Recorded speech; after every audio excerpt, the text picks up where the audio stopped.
What's up, boys and girls? Deep for back with another tutorial video. So you can see this is an updated video of my blue tack sculpt. I completely stopped using blue tack now. It's all about clay. Since I stopped using blue tack now, people keep asking me what I'm using and such. I'm using this stuff called Fimo Soft. And there you got the cooking time.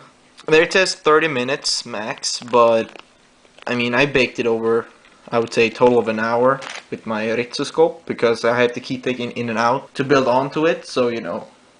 So it just keeps getting in and out, and to petrify it, I just keep it in there for like 10 minutes extra or something like that. So yeah, let me just show you the setup of the oven. So I have the plate on the highest setting in the oven. I got this baking paper on so it won't stick or anything. So let the oven get hot, and while it's doing that, you can start sculpting whatever.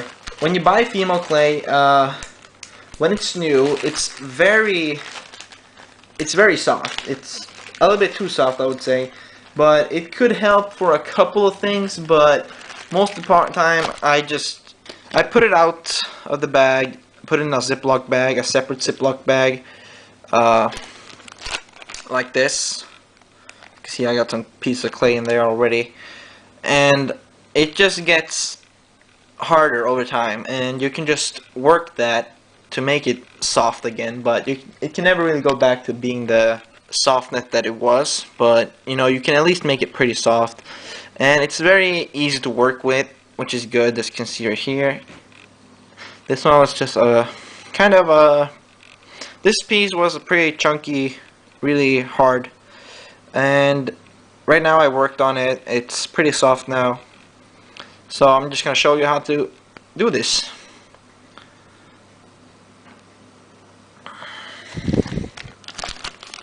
Also, before I start, now I haven't made this clear yet in any of my videos at all. The way I get rid of prints is that I take simply just a knife. This is some French shit, so yeah, I just take a knife and I just go ahead and just do it like this. You just scrape it off.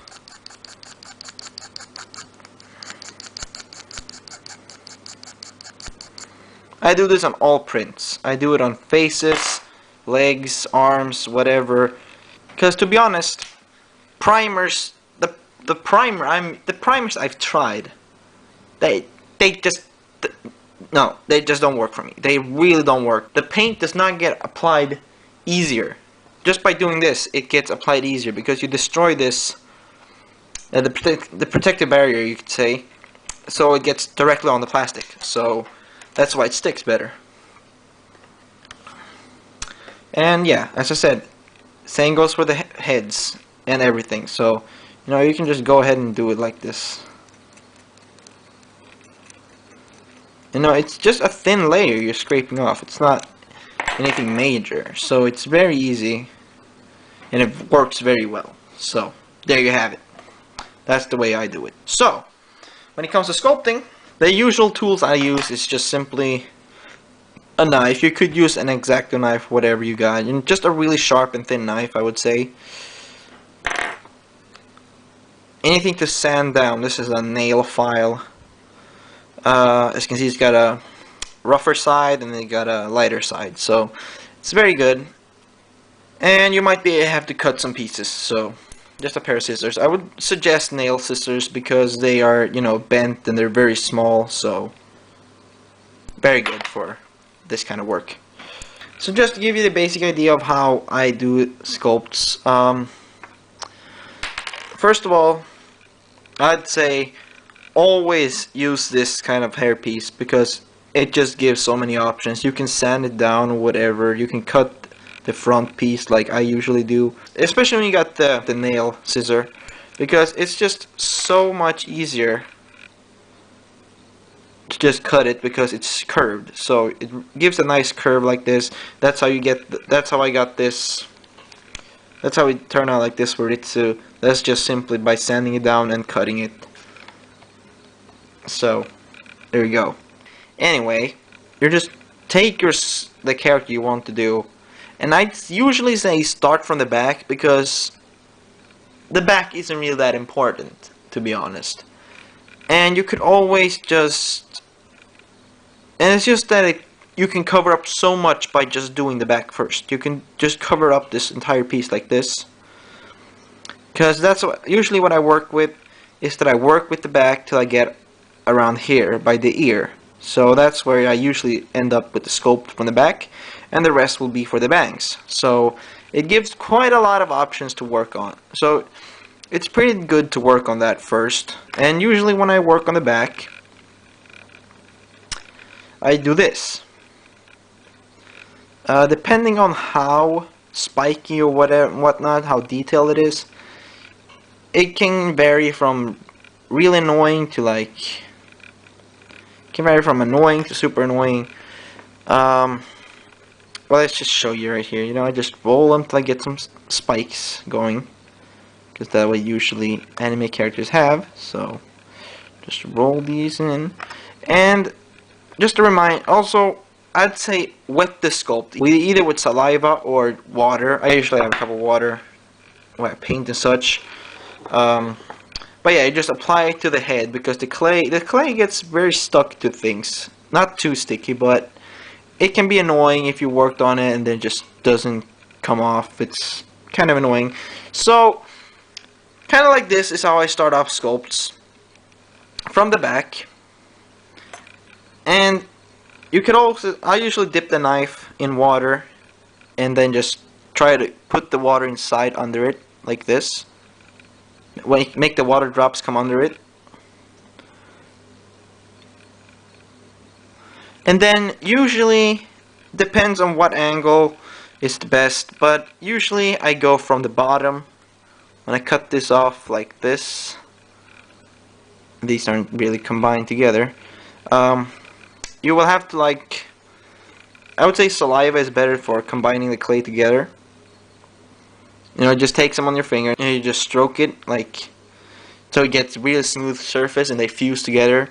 It works really well, but right now I think I pretty much messed up. But I think you should get the idea. So yeah, you take that off like this. Now usually I get the minifig with the hair on here, and I just simply just pass it by with the knife from here instead of just going all the way there, because it kind of gets messed up sometimes. So yeah, I'd suggest you to do that, because that works the best for me at least. And I just drop it off like that, and then just leave it be for like whatever. So you drop that in the oven, and you just let it be there for a couple of minutes. I would say 5 to 10 minutes, and then you usually take it out, and you start working on it, you know, applying more to the sides, and you just start working your way towards the sides, simply. It's a very simple, but yet annoying process. It gets annoying depending on what character you're making, but yeah, that's just simply how I do it. And here's another thing that I need to do. This is the kind of varnish that I use. This is our car varnish, I believe. Because Hagmans, I don't know if this is available worldwide. I think it's, I don't know if it's German or Swedish, I'm not too sure. But it's acrylic based, because I use acrylic colors. But the thing is, I use this as, I would say, my primer now, because I tried to prime the sculpts and that does not really work well with the Fimo clay. So I would say try some varnish. This is a matte varnish, as you can see. But yeah, I recently started doing this. The only ones I've done it so far on is Tsumugi and Meliodas so far. I've sprayed this on the Sora Sculpt. I will do it on Mikazuki as well, and Ritsu. Because now I noticed that before doing this, but I've used this as the coat for everything. I used this as the coat for 3 customs? 4 customs. That is Yo, Yui, Alucard, and Shura. Those are the 4 customs I've used this on. And yeah, I've noticed that if I managed to scratch off from my UE, just a little bit of tiny scratches. There's just 2 white dots, but nothing too major. But if you don't use this one first, when it's just white, it will feel like a chunk of layer of paint. But when you use this on the sculpt directly, like Sora is right now, like this, then it will just, the color will just apply with a very thin layer, and it will not, and it seems to be a lot more resistant to scratching and such once it's varnished again with the paint on with this. So this is a base and the finish. It works great so far on the 2 ones I've done it on. But I use a completely different one. I use a glossy car varnish for the Lego pieces, because it gives a lot of protections and it's very nice. Just check out the Drifter's Custom. That one is just like that one. You can just see the results, and when you spray it on paper as well. Yeah, that's another thing. I use this one on the paper pieces that I use as well when it's matte, when I need them to be matte. So yeah, so this other piece looks like once it's done, when it's out of the oven.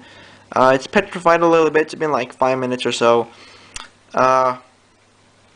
Still has to be in there about 20 minutes more or something, 25 minutes or so, for it to be really petrified. But what I usually do then, when you're gonna keep on adding, you just take a little bit of clay and just place it on inside of it like this, just a tiny bit. So this is just to make it stick to the Lego piece like this, while you keep on adding stuff to it. Like this is what you do. You could work both sides at the same time, but I highly don't recommend that, because if you work the both sides, it can get really messy. You know, you mess up one side and mess up the other, and then you can just take a little bit of saliva on your fingertip and just stroke it in towards the petrified parts, just so it will fuse together much more and increases the chances of not breaking once it's done. So, and then you can also stroke it downwards to this side, just so it gives a nice, so it gets that curvy effect, that it curves into this. And I would say once you reach this part, like once you've covered this entire, like when you can't see the brown pieces anymore from the back, so just take a chunk of clay, just work it on the side so you get some spikes going, and just make it pretty long, and then you would simply just apply it on top of it along, and then you will simply just fold it along the pieces where the sculpt is. You know, you will just follow along, because you don't want to keep on going from side to side to side, because you have to add stuff on the top. And if you don't do it this way, the top would pretty much look pretty how should I put it, unnatural. The top will look pretty unnatural, really messed up. I've done that a couple of times. Best example is my Meliodas sculpt, the first one. So yeah, you want to work it like this, and then you just, as I said, you want to take the saliva and just rub it towards the petrified parts, and in the end you will have this entire back piece that would just go in there very smoothly, look very natural. And that's the part when you want to glue it.